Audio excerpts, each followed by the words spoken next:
तो देखो भाई, हम लोग आज देखेंगे, ठीक है, आयनिक यौगिक के बारे में जानेंगे। ठीक है, आयनिक यौगिक होते क्या है। ठीक है, तो आयनिक यौगिक हम उसे कहते हैं जो प्रायः एक दूसरे से आयनों की साझेदारी द्वारा बनते हैं। जैसे अगर हम बात करें, धातुओं में सोडियम है और अधातुओं में क्लोरीन है ना। तो सोडियम और क्लोरीन दोनों आपस में मिलकर सोडियम क्लोराइड का निर्माण करते हैं। लवण बनता है, नहीं बनता है।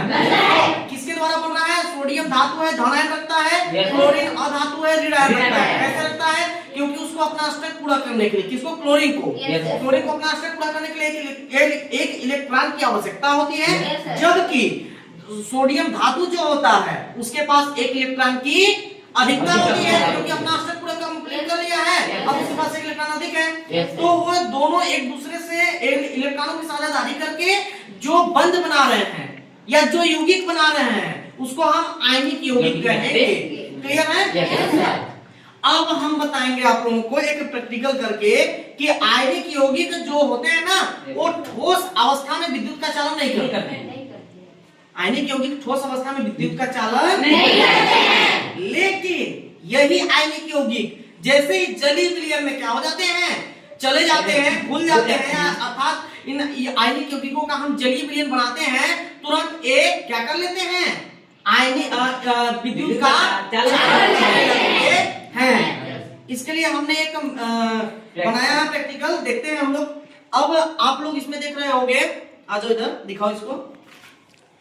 आप लोग देख रहे हो, इसमें हमने क्या लिया है? पहले से थोड़ा सा पानी लिया था, उसमें हमने क्या डाला है? सोडियम क्लोराइड, अर्थात नमक। क्या डाला है? नमक। अर्थात नमक का हमने क्या बनाया?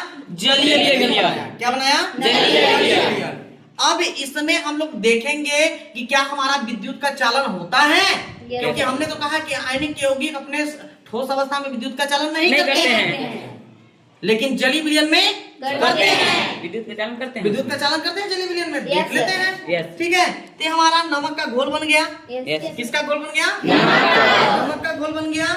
उसके लिए कुछ हमें चीजों की आवश्यकता पड़ी थी, जो हमने लाया है। आप देख सकते हैं, इसमें हमने पेंसिल का यूज किया है, और इसको, ये बैटरी है हमारा। ठीक है, बैटरी के एक कनेक्शन को क्या किए हमने? एक पेंसिल से लगा दिया। ठीक है, एक कनेक्शन को क्या किया हमने? पेंसिल से लगा दिया।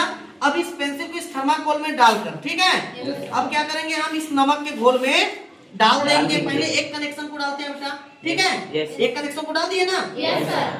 ऐसा डालना कि जो पेंसिल वाला भाग है, पेंसिल क्यों चूज किए हैं? क्योंकि उसमें ग्रेफाइट होता है। Very good. और ग्रेफाइट जो होता है विद्युत का क्या होता है? चालन करता है। क्लियर है ना? Very good.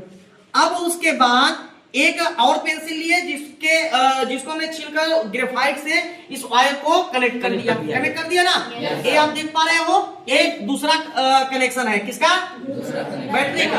ठीक है, अब यहाँ पर हमने एक बल्ब लिया है, क्योंकि भाई अभी हम छोटा प्रैक्टिकल कर रहे हैं, बड़ा प्रैक्टिकल करने हैं, इसलिए 0 वाट का बल्ब लिया है। ठीक है, ऐसे प्रैक्टिकल कर रहे हैं। ठीक है, तो अब यहाँ पर हम इसको क्या करेंगे? एक थोड़ा सा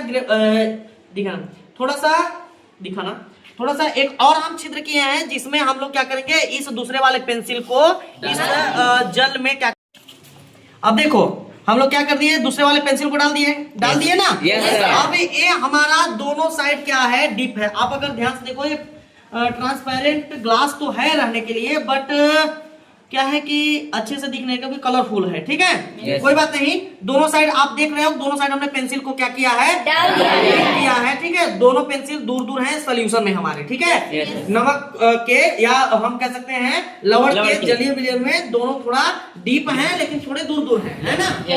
अब उस दूसरे वाले पेंसिल के कनेक्शन को हमने क्या किया? इस बल्ब से क्या कर दिया? अटैच कर दिया ना। बल्ब से क्या कर दिया हमने? अटैच कर दिया। अब देखते हैं जलता है कि नहीं। जल गया? Yes sir. जल गया ना? Yes sir. इससे क्या स्पष्ट होता है बेटा? इससे क्या स्पष्ट होता है?